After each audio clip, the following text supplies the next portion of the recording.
Hello, this is Ilan Awerbuch. Welcome to this edition of Mortgage Watch, financial news that you can use. We've been doing a series called Binge Watching the Federal Reserve. And you probably know this, but you may not, that the Federal Reserve Open Market Committee's influence extends throughout our entire society. It's watched by tens of thousands of people, and its influence is felt by hundreds of millions of people, if not billions. The Federal Reserve Open Market Committee helps to set policy and guidance for the United States government's management of the U.S. economy. That's a tall order and a very difficult one. So there are a lot of different opinions, even about the Federal Reserve Open Market Committee, on what they should do at any given time, how things are going in the economy, the U.S. economy, the world economy, individual economies overseas. So a lot of people take stock and try and guess what they're saying, understand what they're saying, interpret what they're saying, and then pass that information on to you, the public. If you're a homeowner looking at refinancing, if you're thinking of buying a home, if you're thinking about buying a car and looking at getting a car loan, if you have student loans, if you have consumer debt, all of these things are managed in some way as they work their way up the food chain by the decisions and the influence of the Federal Reserve Open Market Committee. What does it really do? Some people think the Federal Reserve is a secret organization of people operating in the sphere of the online neverland. Other people think the Federal Reserve sets every interest rate there is.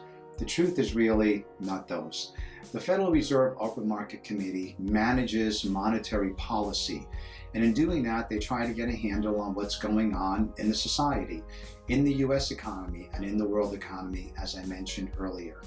The guys and gals who make up the Federal Reserve Open Market Committee are governors of the various Federal Reserve banks around the country, several of them, and several members who are stationed in Washington. They all have different opinions.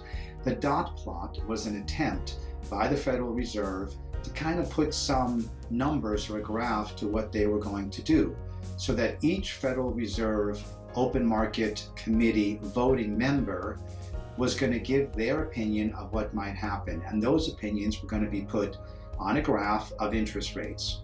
Well, the resultant thing was like trying to guess the weight of a cow at the state fair. Everybody has an opinion. Some will be closer than others, but no one's going to know exactly what's going on.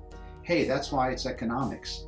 If you recall, Peter Lynch, who managed the Magellan Fund on Wall Street years ago, said that anyone who spends 12 minutes talking about the economy has wasted 10. Very difficult topic, but yet we're all trying to figure out what's going to go on, get some sense of what the future holds, and that's what we're doing here. In recent months, the Federal Reserve raised the rate 0.25%, their open market rate, in December, the rate that banks charge each other for loans between banks. Not really the interest rates that you see in the consumer world, but helps to set the influence of those things. Those rates actually come from what investors are doing, buying and selling bonds, mortgage bonds, and federal treasury bills and bonds also. If I haven't lost you yet, that's good. Bottom line is, they're setting the tone for what's going on. And my job is to give you an idea of what to look forward to, so you have some idea, like the weather. Is it going to rain? Is it going to thunder? Is it going to be sunny all weekend? These are guesstimates, and that's what we're doing here. Well, it's a fascinating game because the Federal Reserve spends so much time trying to explain what they're doing or what they think they're doing, and then so much time trying to hide what they're doing because they don't want to give anyone a real good idea of what it is they're going to do, because that person could cash in. Anyone who really knows what they're doing, wow, that person's retired years ago with billions of dollars. Nobody really knows. They don't know themselves from one moment to the next. They're reading the tea leaves, they're getting reports, they're seeing what's going on around the world. Right now, in today's world, China continues to look like it's going to do something good, but really in reality, kind of slowing down still.